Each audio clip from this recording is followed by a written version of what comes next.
Hello, everyone. I'm Councilwoman Diaz of District 3. We are actually here to have a roundtable pertaining to the gun violence that has plagued our nation.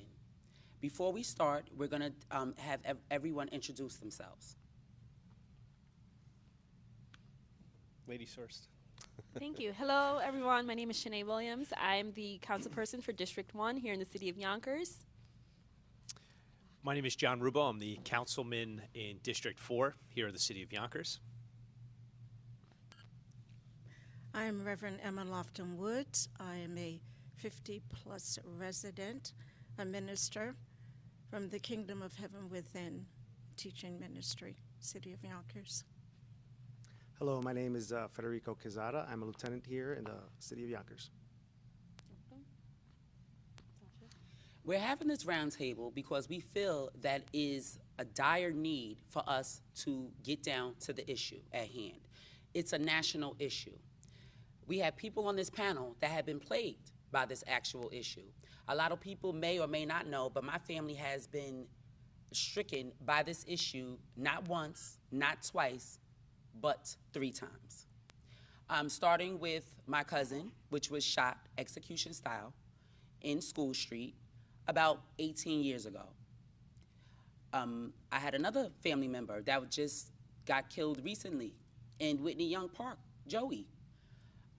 And before then, they're now my great nieces, but they never got to meet their grandfather because he was gunned down on the streets of Yonkers, actually on Lawrence Avenue on Valentine's Day. So this is something that has plagued my family for years to come. I've been out in the community way before I was elected. And this is what we need, community people. And we need our elected officials to come out and speak about what's actually going on, the truth about what's going on. We need to get down to the bottom of things. We need to get into our communities more. We need to address the issue and see why that this issue is going on. We know that we need more activities. Myself and my colleagues, we are aware of that. We put aside monies that people may not know that the mayor has given us to bring these activities back. We've also have received monies to do communications. So that way people in our office will have a communications person that'll go out into the community with us or for us and bring back what the needs of the community are so they can be addressed. So those are just some of the few things. I'm gonna pass the mic along as we go around to see if anyone else has any more input. Yeah, so gun violence this year in particular, I think we've been seeing this huge rise in just shootings, and not only just shootings, but stabbings, a lot of violence, period. Yonkers at one point of not too long ago, we were dubbed one of the safest city for our size because, crime was at an all-time low. And that was something that was really great that we could all be proud of. But here we are in 2021, the beginning of a new century, and we're seeing this huge increase in violence in our communities, especially when it comes to our youth. And that is alarming. A lot of people are looking to different leaders throughout the city to see what more we can do to address this and to save the future of our city and of our youth. And it's a challenging question because we know there's so much that we can do, but we also know that we can't. There's not one agency or one person that can make things happen and really bring the changes. We need the community as a whole to come together. We need, everyone you see on this panel, elected officials, community leaders, our clergy members. We need a range of people to put our brains together to get the young people to the table and see how we can best help them to really make sure they're having bright futures and not, being affected by all of the violence and more importantly, not participating in the violence and causing the violence, right? So there's a bigger conversation that we have to have with the people from the community specifically. Good. So my perspective obviously comes from the police perspective, and I can tell you that although we have had these spikes stemming from, I think, a lot of things that happened in 2020, whether it's raise the age, bail reform, decriminalization of marijuana came along, COVID, and other police problems, obviously, that were tragic. And I think that definitely helped to catapult the violence that's going on. But with that said, I know we've also gone through statistics and compared ourselves to other cities of our size, and we are doing extraordinarily well when compared to that. I think you're right. It does take a village to raise a child these days. It always had, but it's getting more complex now with social media and other things that they're more exposed to and open to, and they get involved in so many more things, and they have this concept of what life should be like, and in some cases they think, especially like the high-risk children that are out there either selling drugs or engaging in violence, they think that that's the cool thing to do because that's what they see, that's what's promoted, and like I said, a lot of it comes from social media, I think. But the police, from the police perspective, we try to get ahead of these things, and the big thing for us is prevent. So sometimes, for example, I could give you one example I could think of. It was community advocate at this one event last year. It was like middle of COVID, and you couldn't go to funeral homes, or they had limited capacity because of COVID. So a couple guys passed away. I forget exactly how they passed away. It might have been vehicle accidents or something like that. So they were outside doing these vigils. I understand, again, because of these capacity issues with funeral homes, they had to throw their own little thing. But then the crowd got to 30, 40, 50, 60. We saw it all out throughout our city. We saw it in other cities. And the police responded because there were calls, or they saw it, whatever it is, preventative measures, because we know that something like that could spiral out of control and become very violent and become a sort of this little breeding ground for gun violence, stabbings, whatever. So we went there, 10, 12 cops, and someone out of the crowd said, well, I don't understand why there's so many cops here. And, as cops, obviously we know why we're there, and we know why we came 10, 12. We're going against 50. We're severely outnumbered, believe it or not, even though the perception may be, because the city is busy. And by the time, a few hours went by, it was this big crowd, and someone gets hit with a bottle, nearly killed from what I was told. And it was a very violent event that didn't need to take place if people understand that we sometimes get out there to prevent things. It's not we're trying to stop you from having your vigil or having your hangout or it really is preventative. And I hope that whoever's listening could see that, could think this part through and know that we're not trying to take away your fun. We're just making it safe for the broader group, not just for, not just to take your fun away. So that's important, I think. And generally speaking, the public wants to feel safe. You want to know that you can walk down your street, you can go into the grocery store, and you're going to feel safe. If you look at the crime statistics here in the city of Yonkers over the last few years, year to date, this year versus last, we're down 6% in violent crimes. That's murder, assault, larceny, burglary. We're down 6%. Over the 3-year average, we're down 23%, and much more than that over the 10-year average. But we're seeing this spike in violent shootings, in bullet-to-body shootings, and as the police describe it. And why do you see that? Now, we're seeing it, and this is the number I think that should really alarm us. Where we're seeing the spike is really in shootings by juveniles, in shootings by people under 17 and under.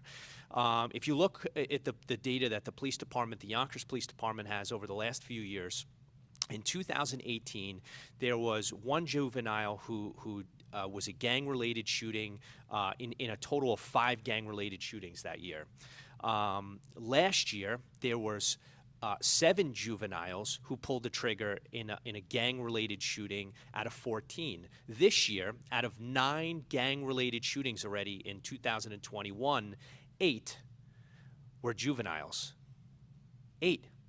Now, the Yonkers Police Department, to their credit, made some very big arrests over the last several weeks. They put away, right now, I think it's about 13 different people. The average age of those 13 people is 17 and a half. 17 and a half.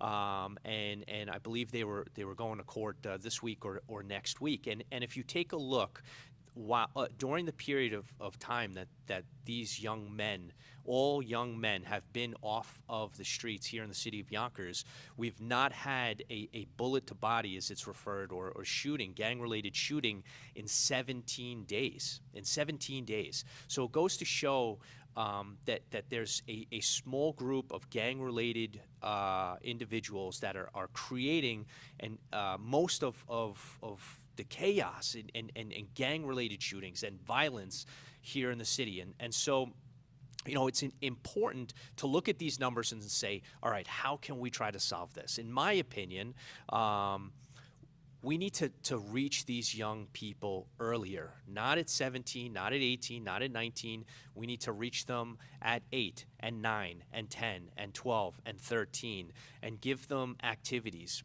Bring them to the YMCA for boxing or swimming.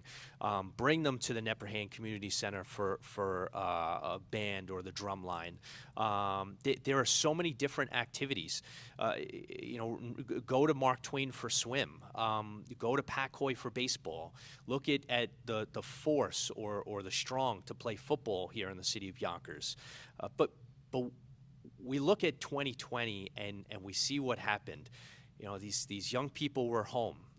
They didn't have access to these programs. They didn't have access to you know, be able to do something other than what was available to them. And what was available is sadly, you know, being solicited by gang members. And these are just they're facts, they're statistics based on what we're seeing here in the city. So in my opinion, there are a lot of different things we can do, and this city council has invested this year alone $2.1 million to bring back JV sports in our school system.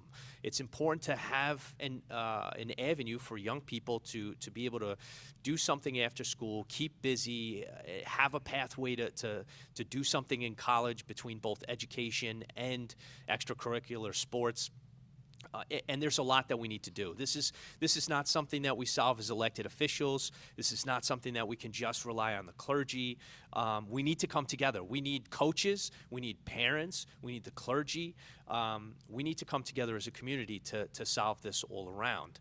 And I believe that we are coming together. We are having these conversations. The lieutenant governor was just down here to announce a little over $1 million that would be coming to the city of Yonkers from the state of New York to help find young people jobs and to put them to work and provide access to a future and give them a pathway to you know, have an alternative to that gang life, that is just, you know, sometimes in many respects is you know, glorified.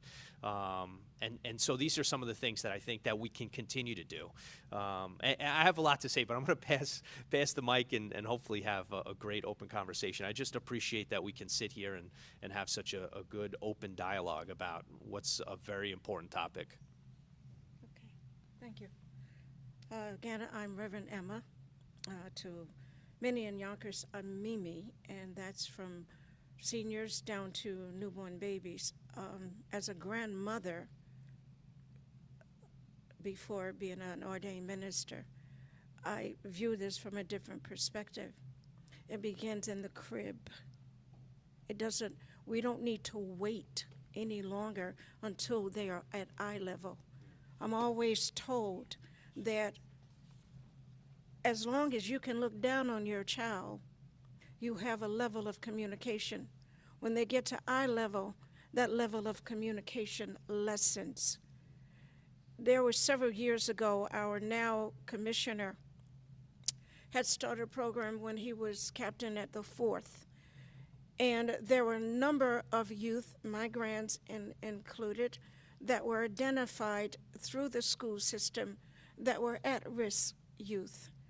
And we tried diligently to reach the parents, to reach the youth, to get them involved, to see what the initial issues were. And we talk about community, but we don't go inside of people's homes. You don't know what that single mom is going through. You don't know what that young male is going through without a father figure. And the reason, and I know this from experience, the reason that our young males gravitate to the street is because that's where they find a home, away from home. And unfortunately, it is a home that leads them into dangerous activities, a lot of times life-threatening or fatal activities. As a grandmom, I know what it is to see a grandson that's been stabbed 6 times in his back. Another one 2 weeks ago shot. Another one who has had to do his time for getting involved in the wrong places with the wrong people. Another thing that we fail to understand from the crib, a number of those young people that are behind bars now, a number of these young folks that we call gang members, are youngsters who did not get the early intervention, and y'all hear me, they did not get the early intervention that was needed. We have in our community of color on the west side of Yonkers, we've had one drug epidemic after another. Yeah. In the 60s, it was heroin. Now that it's crossed over to the other side of the street, now the world realizes that we have a heroin problem. We've always had it. Right. Then we had a crack problem. Now that cannabis is legalized, that is also a potential problem because we have individuals that are irresponsible. Now, going back to the drugs that were in our communities and all of those babies that were born to mothers that unfortunately had addiction, those children, the majority of them, if you go to the state prisons now, did not receive early intervention. They have neurological developmental issues, but all we see them is a criminal. Right. It's more to it than that. Right. It's a lack of services on the infancy level. And then as they grow, when a person grows and they feel hollow inside, and there's someone is inviting them from the street, come on in. These young folks now call each other mommies and daddies. I was like, seriously? They do. Young people say, and I'm my own, that's my son. But that's the way, that's the relationship that they have. Why is it we got to wait for the street to give our own that comes through us and from us to give them that connection of family? You all are elected officials. Some of you must be parents. It's so easy to say it takes this, it takes that. But until you knock on somebody's door and say, how's it going? How you doing, young person? We walk by young people now, we're afraid to even speak to them. I'm not. I walk up to, pull your pants up, number one, because I don't want to see your behind. Your mama or your daddy saw that, and if you got something in your britches, pull them up. Mm-hmm. So we have to address the young people like they are human beings. They're not animals. They're not criminals. They're not born gang members. They're not born into a gang. They might think they are, but they're not. They are human beings that are in need.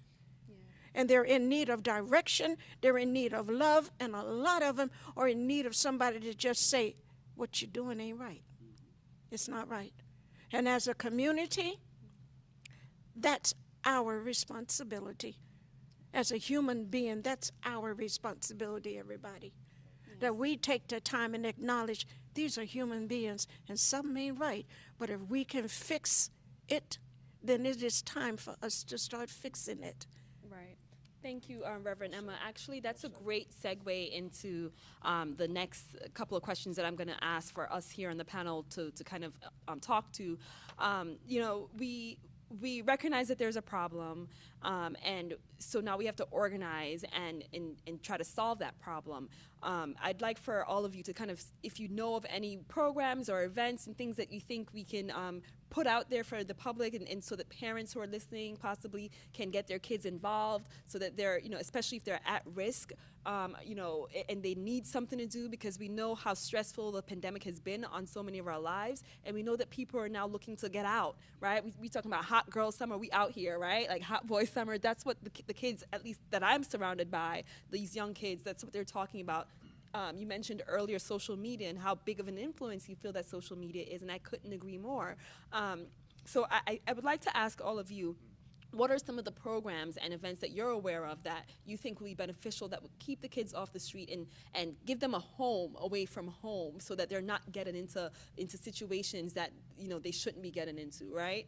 And I'll start, and then also maybe after talking about that, we can also talk about what are the strategies, and I think Reverend Emma already kind of hit on it a little bit. What are some of the strategies and the ways that we plan on reaching these kids? Because oftentimes a lot of the programs, we know that there are resources out there, but a lot of the times the kids that we see in a lot of the programs that's available to them are the A student and the B student, the good quote unquote good student, right? Because they're all good, but some need a little bit more positive influence than others, right? But we always see those shining stars that people brag about all the time. Like if you look at the MBK program, it's all kids that are doing great, a lot of them that we highlight all the time. But what about the kids that are not doing so great, not just academically, but that's struggling mentally or physically? What about those children, right? So how do we plan on reaching the kids that we know need to be reached, and what is the strategy for that? How do we approach that? So some of the programs that I know exist here in Yonkers that I think would be life-changing for a lot of kids, a lot of the young people that we're trying to reach between the ages, the 13-year-olds up until the 17, outside of getting them jobs, because a 13-year-old can't get a job. They can volunteer, they can get involved, they can learn about different activities. They can be artists. They can start a project, right?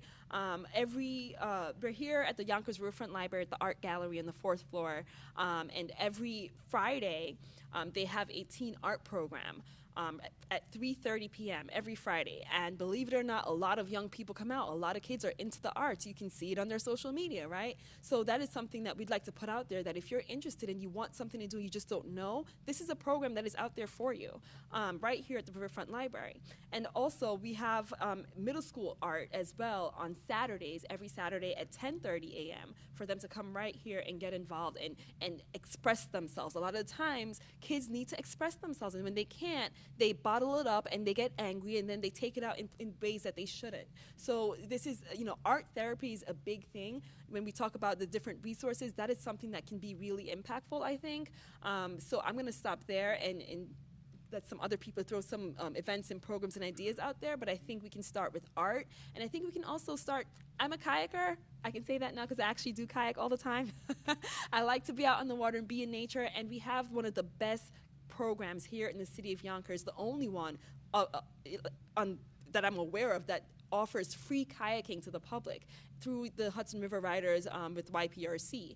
Now you can follow them on social media. You can get involved every Wednesday and Thursday throughout the summer. Throughout the rest of this month, they'll be having free kayaking at JFK Marina from 4 to 7 p.m. So you guys can come out, the family can come out, everyone can come out and try it. Get access to something different. Being on the water is very tranquil. It's soothing. It keeps you out of trouble. It's just a really good thing for everyone. So I encourage it.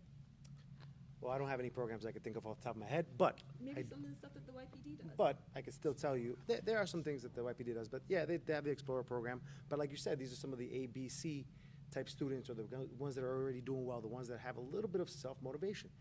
Real big problem, I think, are the CDF students. Right. These are the students that need the encouragement right from the beginning. They need the essential encouragement. They're not going to come up here just because you said that there's some program going up here. They're not. They need someone to grab them by the hand physically and bring them here, whether it's an aunt, an uncle, a grandmother, a mom, a friend, whether it's clergy, a social worker that's very involved with this one particular at-risk child.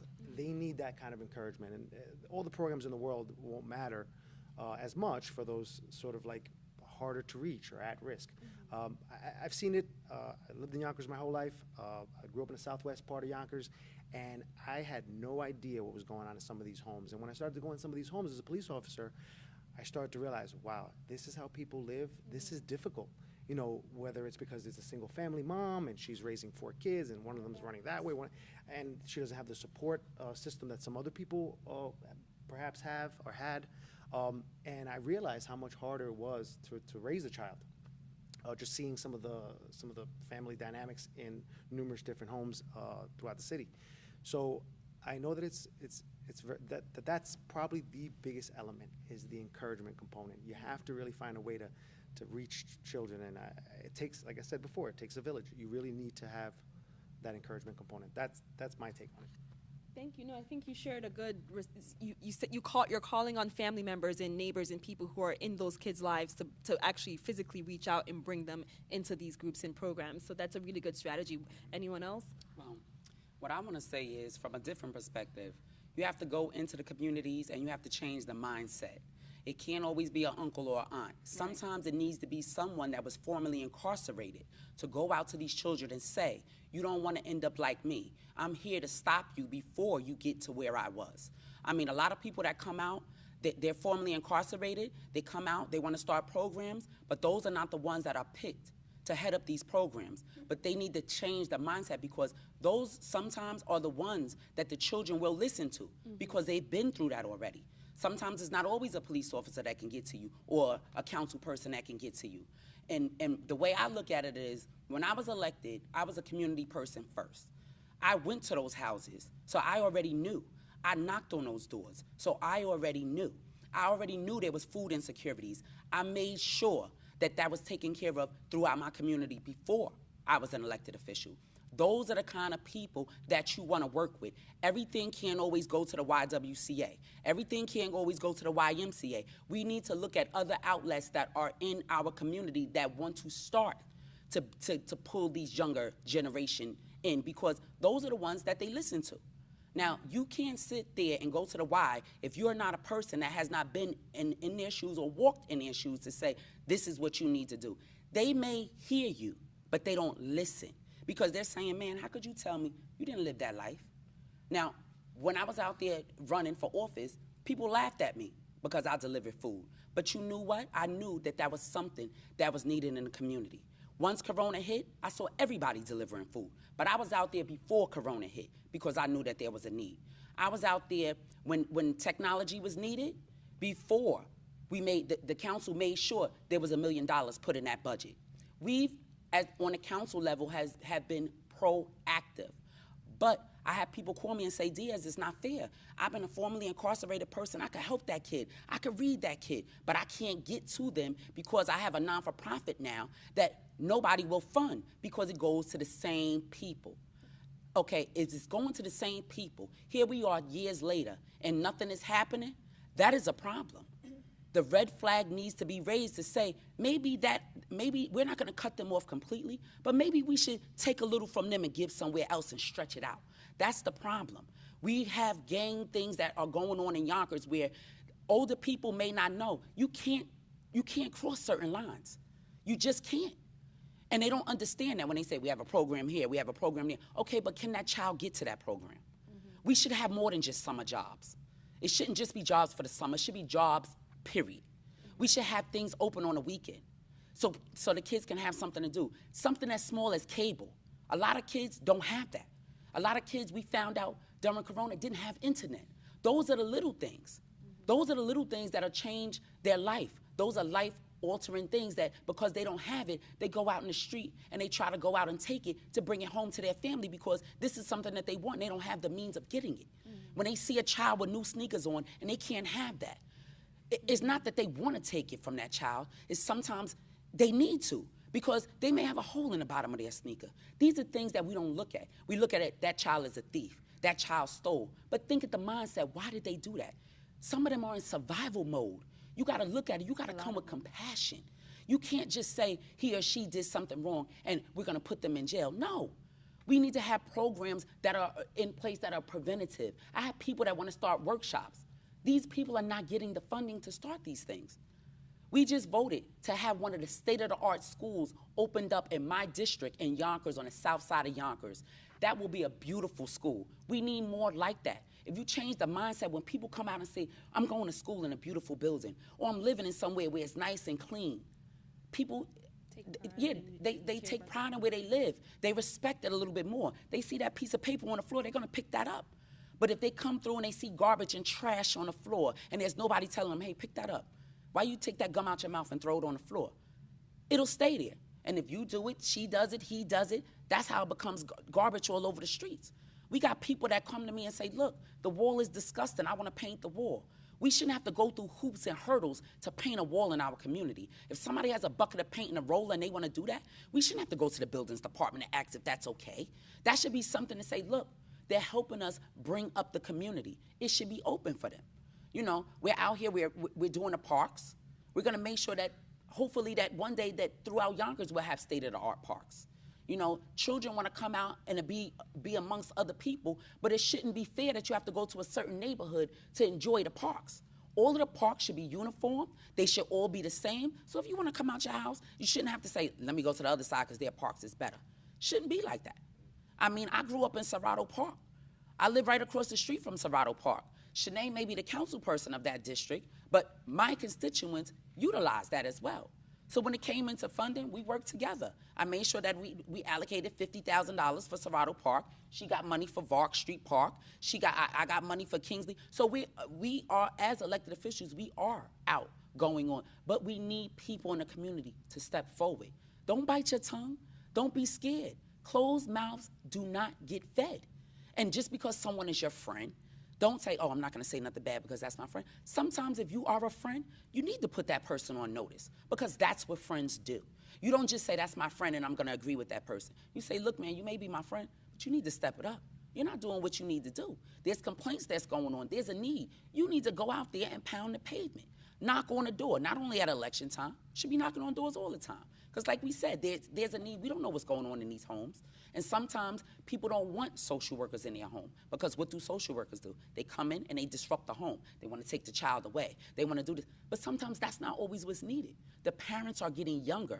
I was a young parent. At 21 years old, I had 2 of my own and 1 that I adopted. Everybody thought that I was crazy. You got married at 20 years old. You had your first baby at 18. 4 days later, I turned 19. You were a foster mother at 21. Are you crazy? And I said, no. I was here for a purpose. And I've been striving to make sure that those kind of children that are left out, because the child that I adopted came from a drug-addicted family. She was the 3rd one. 2 of them slipped away. I was able to come there and I was able to save her. I showed her a different life. And that's what we need, more people to come out in the community. Well said. And how do you follow that up? What have you been doing, John?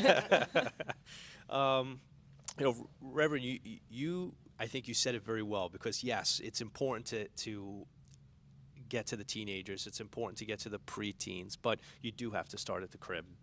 And it's important to find a way. I think this is the question that we need to ask and try to solve is how do we get to those children if they are in a family environment where maybe they've been born to parents who are doing drugs or in a personally dark place in their life. How do we get to that child so that this way we can pull them out of that? Because this city, we are very fortunate. We have great programming in this city. From what we do here at the library to what we see at the museum to bringing kids out on the water, east, west, north, south. We have programming in this city. We have good relationships with our police department. We have good relationships with our religious leaders. But how do we get to those children inside of those troubled homes? And that is a very important question. And it's important, you know, one group that is not represented here that I think I'm confident we'll have more of these conversations in a setting like this. But it's important to include our school district. It's important to include the educators who do have access to that child at such a young age, from pre-K to kindergarten at 4 and 5 years old, to try to mentor them and encourage them and walk them through a certain path. And that's difficult when you have a district of 27,000 students and sometimes in larger class sizes than we want them to be in. But it's important that we all come together and try to access these kids and give them an opportunity and show them the path and show them the right way at such a young age. And you know, I always love to just sit and listen. I could certainly talk, but I like to sit and listen because in every pocket of our city, literally every pocket. We may think that, the east side doesn't have the same problems as west, or north doesn't have the same problems as south. We collectively, as a very large city, we collectively still see different problems across the city, but the same problem is we need to find access to these young people, so that dark side is not molding them at such a young age. And I agree with you there 100%. And that, I think, is one of our biggest challenges, because we do have such great programming here. And now that we're rolling out of the pandemic, and hopefully as people are vaccinated and we can move beyond 2020 and 2021 and past the coronavirus, we get our programming back up and running, and our sports are there, our poetry, our art. I mean, we're sitting right here in the gallery of the Riverfront Library, where there's so much great art and activity that's going on. And there is access for our children here in the city of Yonkers. We have a good parks program, good social programming. But how do we get to that child? How do we get to someone who's not on social media? How do we get to the parent who's not maybe interested in sending their child to the library? Those are the questions that I don't quite have the answer to, but I think when you bring great minds together, great minds include every aspect of this great community. You bring them together, we sit down, and that's how we solve it. We're not going to solve it, one at a time. We can solve it when we all come together and have these great collective conversations. To answer one of your questions, or actually, both of you, the other council person has left. You can meet the people where they are. Yes. That's what I do. Yes. As a minister, as a grandmom, as a human being, I go where the need is. Yes. People, for whatever reason, isn't always going to come to Correct. you. There was a time in this city, and I understand the pandemic, and I say that purposely. We had this huge on-the-wheel swimming pool, and we would take that into the different communities, and the children would get a chance. It was amazing.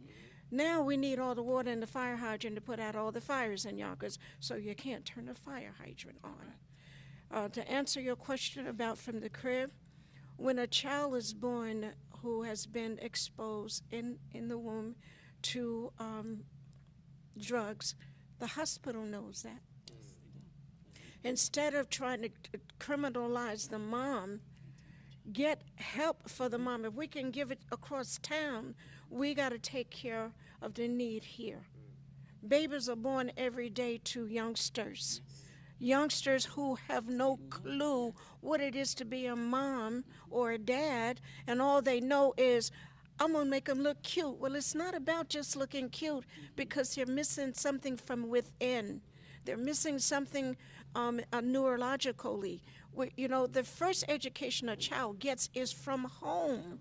We are the first teachers. It is not the teacher's job to teach your child right from wrong. That's our job.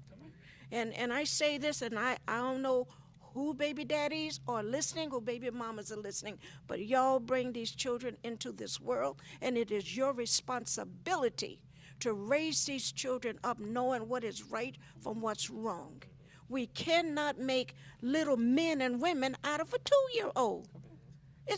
That's impossible. But that is what these young people, these babies, are faced with, because mom hasn't had the training on parenting.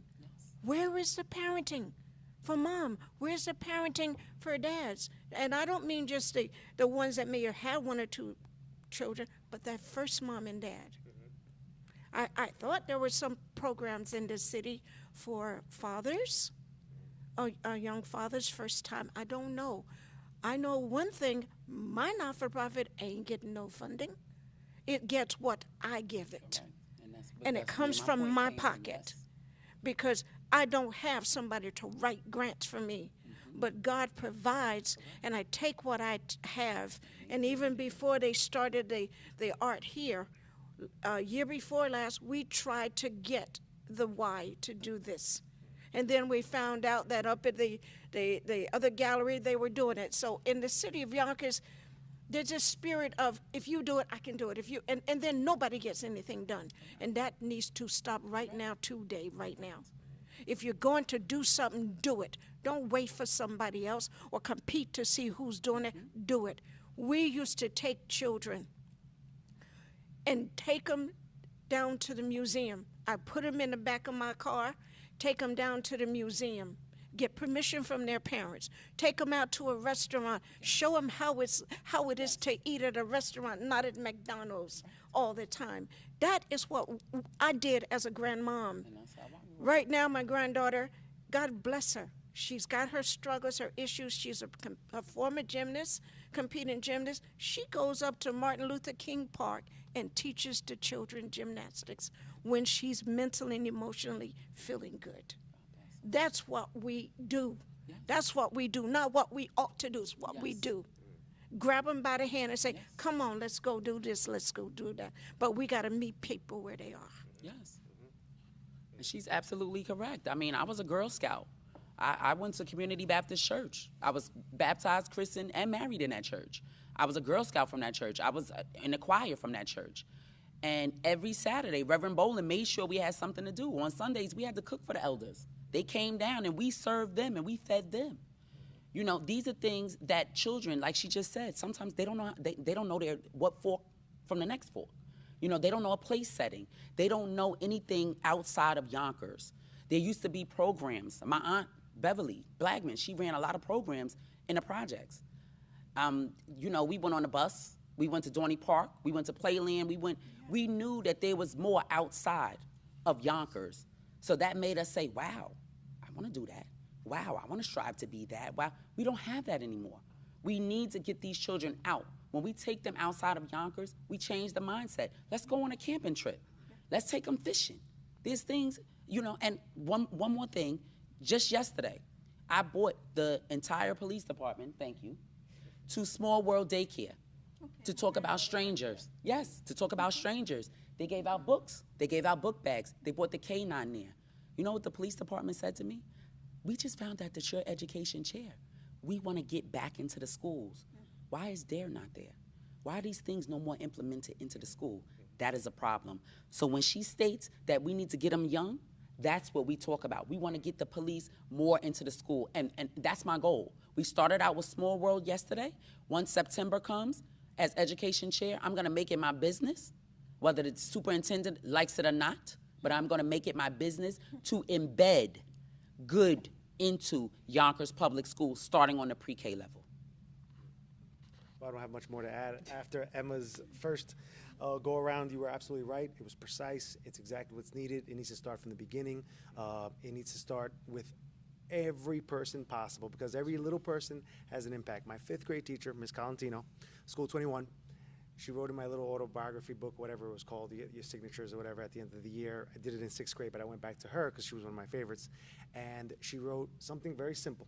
She wrote, use your intellect for the good, not for the bad. That's all she said. And at the time, I didn't think much of it. And years later, I thought to myself, well, was she trying to, did she see something in me that she was concerned about? But no, it's such a simple statement, because it says that there is plenty out there to do bad, but whatever gifts you have or whatever it is that you have inside you, use that for good things as much as possible. And you got to start showing them that as early as possible. And again, by every single person that is part of that life, whether it's a teacher, social worker, clergy, family member, neighbor, friend, passerby, everybody needs to take a little bit of a vested interest in their community and do that. So I want to thank Councilwoman Diaz for helping pull this together. It was a great forum to start having a conversation like this, and I think it's important that we continue this. Let's sit down, let's organize a meeting, and bring our community stakeholders together and continue to talk about the different things that we can do to continue to make Yonkers a safe place, a place that we want to live in, a place that we're proud to call home. I'm certainly proud to call it home. I want to thank you for coming out and talking about all the hard work for the Yonkers Police Department, because I had an opportunity to sit through a meeting with the police department recently, and they talked about they really focus in on precision policing and how to look into our communities that are most affected and how to combat the crime and make them a safe place for every single person in that community. And every single day, you put on the badge and the uniform, and you go out and you protect our community. And I want to thank the Yonkers Police Department for that. And thank you for being such an important religious figure in our community, Reverend, because it's important to have people like spiritual. Thank you. It's important to have spiritual leaders like yourself, and there are spiritual leaders who have played a very important role in my life, who led me down a path which I'm very appreciative and grateful to have had at a point in my life when I needed that, and that's so important. So just keep up the good work. Thank you, everyone. Thank you for pulling this together. Can I just say something at the end? I know that a lot of our young people from 8, 9 up, 20 plus, watch Yonkers Voice. And I want to say this to our young males particularly. Every life has value. And if somewhere along the line you have lost that value for life, look in front of that mirror and thank God that your parents gave you life, and that's still an opportunity for you to value not only your life, but everyone else's life. Guns don't kill. The one that pulls the trigger is the one that kills. The ones that raise the knife is the one that stabs. It is enough of us being victims by each other.